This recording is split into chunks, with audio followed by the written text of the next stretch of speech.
All right.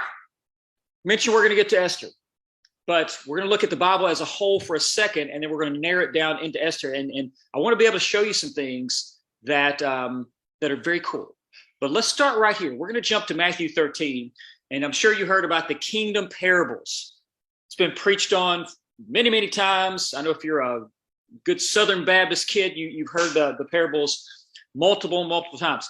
Matthew 13. So Jesus starts this ministry. He preaches down in the southern part of Israel. He then goes and preaches up in the northern part. He's making his way into Jerusalem for this finale.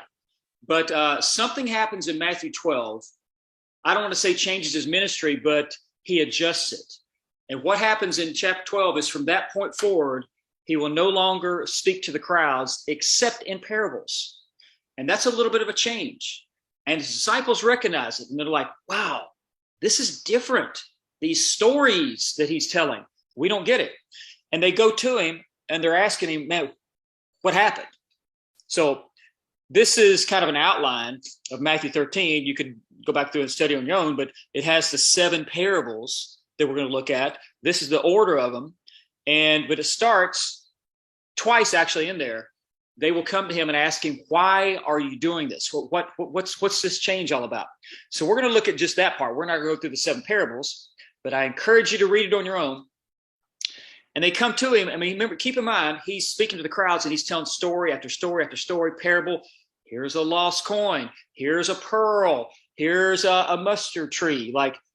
And they're like, he doesn't normally do this. This is different. They go to him, and the disciples came and said to him, why do you speak to them in parables? Now, first off, the word parable, what does that mean? I always thought it meant story. In a sense, what it means is where we get the word parabola or parabolic from. It's a workaround. It's like coming into your house from the back door. It's going around to get somewhere. And in this case, it is taking something something that's truthful and hiding it, disclosing it. So I would always thought growing up, well, heck, he was trying to tell stories and use analogies. He's been preaching. And hey, they're not getting it. So let me use some kind of story to kind of, what is that? A metaphor or something, right? It's not what he says. Why do you speak to them in parables? He answered and said, to you it has been granted to know the mysteries of the kingdom of heaven, but to them it has not been granted. One of the things you want to get from this little verse here is who is the you and who is the them? Because whoever the you is, they are permitted to understand the mysteries of heaven. And whoever the them is, they are not. The you, when you study this, is who is he talking to? Who came and asked him, why do you speak to them in parables? The disciples did. To you, disciples, it's been granted to know the mysteries of the kingdom of heaven. Number one, before you can go on, you want to be a disciple of Christ. You want to be. Because if you're not, you're over in this category over here that you're not allowed to understand the mysteries of the kingdom of heaven.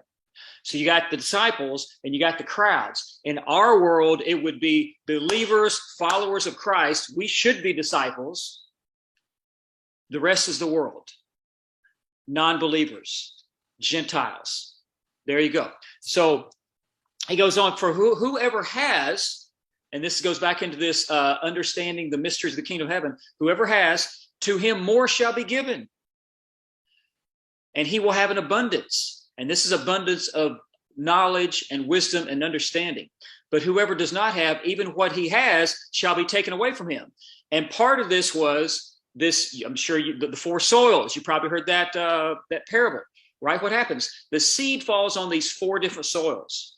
And in some cases, it falls on the pathway, the sidewalk, and the birds come and snatch it up.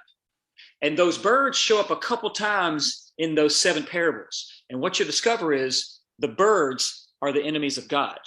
They're the ministers of Satan. And they come and they snatch away truth.